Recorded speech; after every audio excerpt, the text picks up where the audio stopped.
mwese mwaramutse neza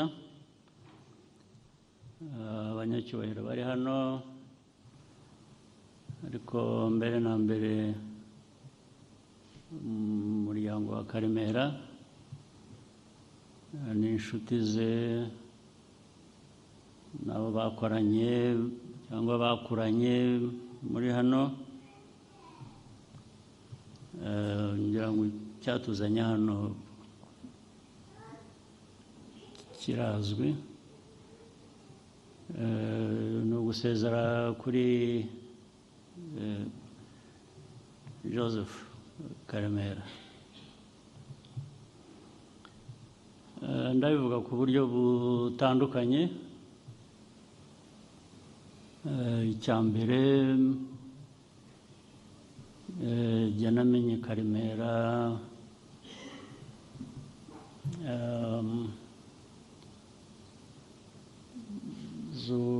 myaka 1970 mu myaka ihera y'icyo gihe bijya muri 1980 wenda nko muri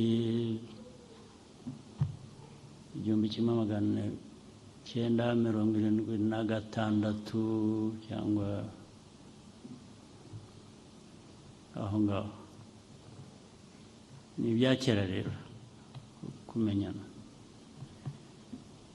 ariko muri uko kumenyana ntitwabanye cyane twamenyanye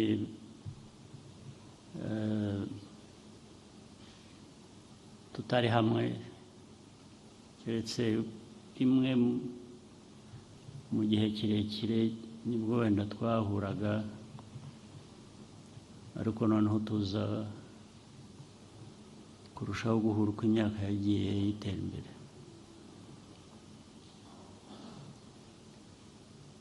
cyane cyane bijyanye n'uko Karemera yabaye mu ba mbere bagize ibitekerezo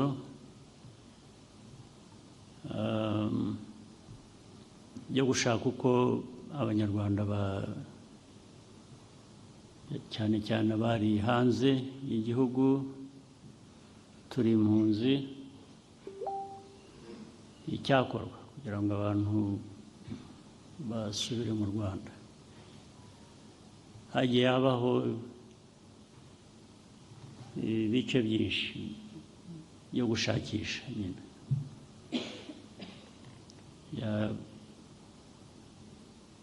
cyane cyane byatangiye muri za 79 aho ngaho plus minus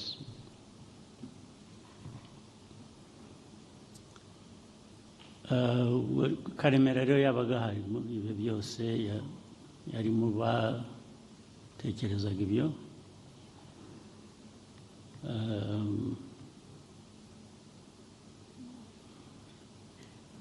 aza noneho kugira uruhare mu byo twari turimo twese mu ngabo za Uganda hari naho icyo gitekerezo cya kindi cyo gushakisha cyagiye gikura gikomera kijyamo abantu bandi benshi ari abari bari muri Uganda icyo gihe ari abari mu bindi bihugu duturanye ubu ngubu haba muri Congo haba i Burundi haba Tanzania abandi bari Kenya abandi bari hirya mu Burayi abantu bagenda bahuza ibitekerezo bahuza uko ibintu byakorwa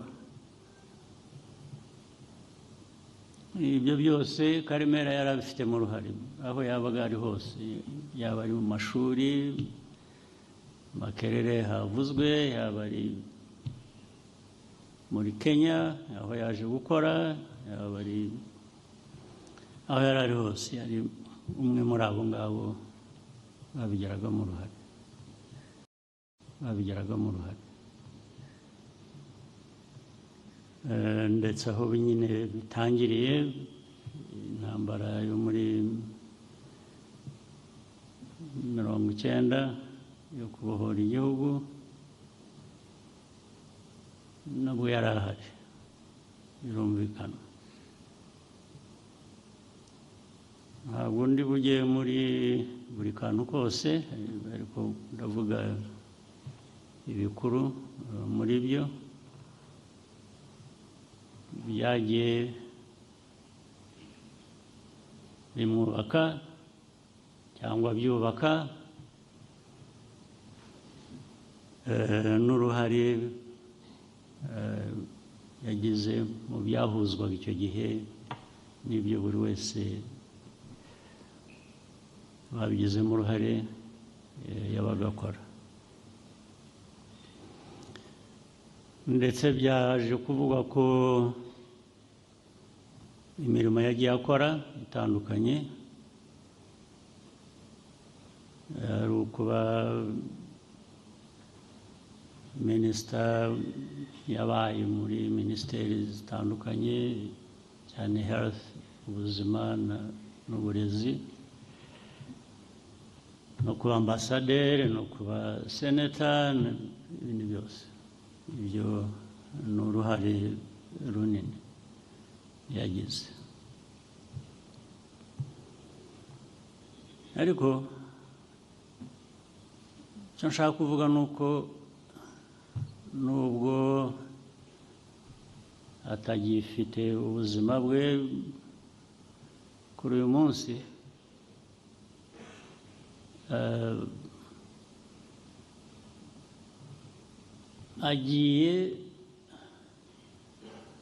yaragize igihe cyo kubona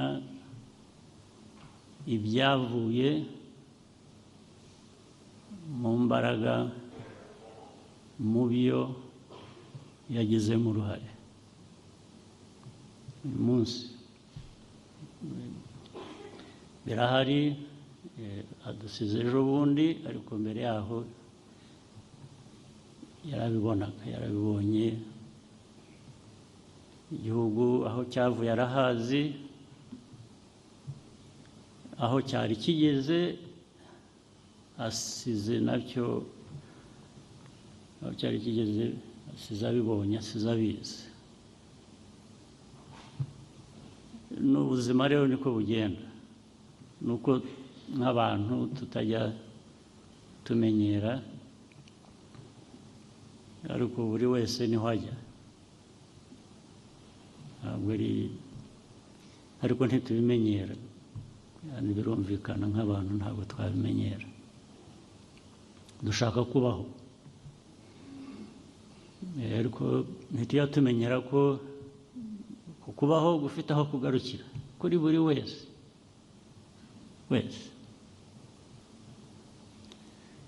Ariko muri ibyo byose uko tubaho, waramba, wagira igihe kirekire, wagira kigufi. Ubuzima icya mbere cyabwo ni isomo. Buri munsi uko bayeho, buri cyumweru, buri kwezi, buri mwaka, ni ubuzima iteka ubundi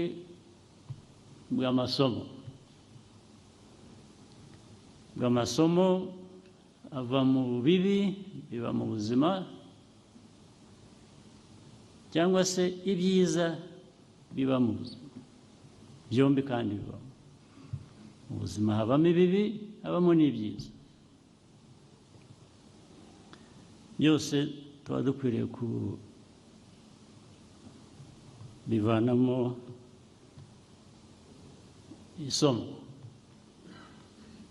bijyanye rero n'igihe tuba turimo icyo ari cyo cyose. Icyo gihe n'ayo masomo afite uko yubaka umuntu uko amugira. Niko ubwo ku ruhande rwa Karemera ayo masomo ye nawe yavanye mu buzima bwe, niyo yavanyemo kuba icyo yabaye. Yabaye uhereye kuba muri ba bandi ba mbere batekereje icyakorwa kugira ngo ikibazo cy'Abanyarwanda bari hanze ndetse n'abari mu gihugu, ntabwo ari abari hanze gusa, byari gukemura ikibazo cy'igihugu muri rusange, usibye ko cyari gihereye ku bari hanze. Urwo ruhare nabwo ubwo n'uwo yari we, bijyanye n'igihe, bijyanye n'ubuzima, ndetse n'ibyo bivamo mu rurimi rw'amahanga karagita umuntu aba, karagita ishingirwaho ibikorwa kandi bitandukanye kuri buri wese. Ariko icyiza ni uko kuri buri wese icyo ari cyo bigira aho bihurira, ndetse aho bihuriye hakavamo ibintu, ibikorwa zidusumba twese. Niyo mpamvu uko buri wese ateye n'uyu munsi duhurira, icyo gihe cya Karemera navuze kibanza, twahuriye ku bitekerezo byo gushaka igisubizo igihugu cyacu gifite n'Abanyarwanda. Yeze mu Rwanda duhurira kubaka icyo gihugu, n'ubu bigikomeza. Buri wese rero afite icyo azana, buri wese mu miterere ye afite icyo azana. Murabizi rero, muri ibyo bihe byose, cyane cyane icyacu, ndavuga RPF, RPA, icyo gihe intambara zose, politike yakozwe, ibintu byose byabaye, abantu banyuzemo bigoranye, inzara, ibikomere, urupfu, byose. Muri ibyo birakomeza, abantu babuzuzanya.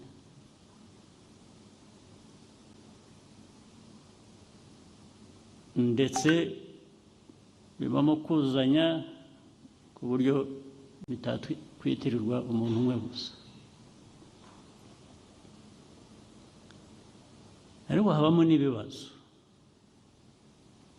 byinshi kubera kwa kundi dutandukanye, kubera ko n'aya masomo atangwa n'ubuzima siko abantu bose bayumva kimwe, nta bigisha kimwe. Hari abo yigisha habamo ikintu kizima, hari n'abo bidahira ntihabe byinshi bizima biba. Ibyo rero twabinyuzemo. RPF mvuga, RPA, struggle yahuje Abanyarwanda bava impande zose, harimo n'abo mu gihugu. Hari byinshi hari izi ntambara z'amasasu tuzi tuvuga, hari n'izindi zitari iz'amasasu ziri aho ziva muri, niba warize isomo ry'ubuzima bwawe uko waryize, niba utararyize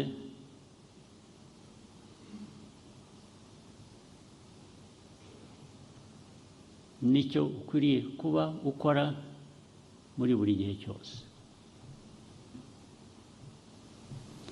Karemera uyu nzi neza, tuziranye bihagije,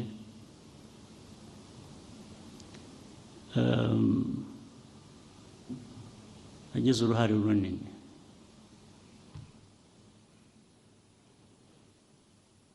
yaritangaga uko yari ashoboye,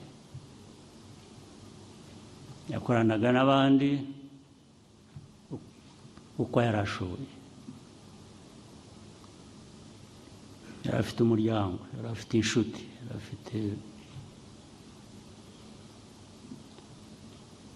muri ibyo byose rero twanyuragamo.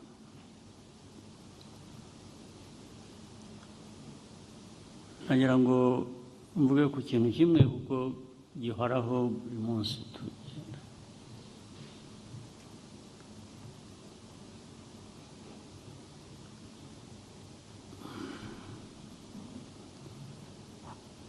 Buriya twanyuze muri za ntambara, navuga z'ibintu byinshi, twanyuze mu ntambara ziturimo bwacu, zituruka hanze,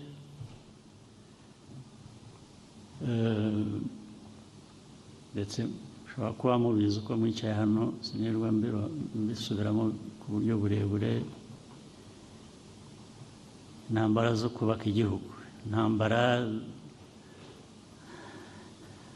za RPF, ukuntu no muri RPF ukuntu igenda ikura, ukuntu igenda yaguka, ukuntu ariko noneho n'igihugu ukuntu kigenda kijya hamwe gitera imbere,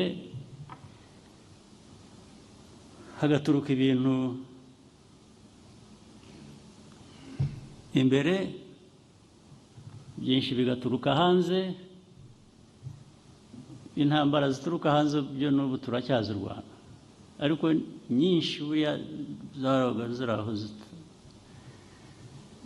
abantu ndetse benshi batazibona, byabonwaga n'abantu batari benshi cyane, ariko abantu ku rwego nk'urwa Karemera, rw'abandi bagenzi be, natwe twese tukabibona. Buriya twabaye no mu ntambara y'abantu kuva hanze bashaka kutugira uko badushaka kurusha ko tuba ibyo dushaka kuba, bigahoraho buri munsi ndetse these external factors, mainly actors, bakaza bavuga ko badashaka uyu, bashaka uyu, ibintu ukwiriye kuba iki, rimwe na rimwe waba wabamenya ukababaza, ariko harya wowe ubwo ubifitiye uburenganzira ki kubwira abanyarwanda uko bakwiriye kuba, abakwiriye kubayobora,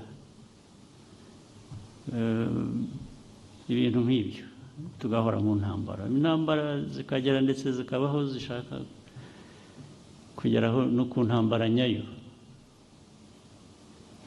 bikongera uko byabaga bityo niko byadindiza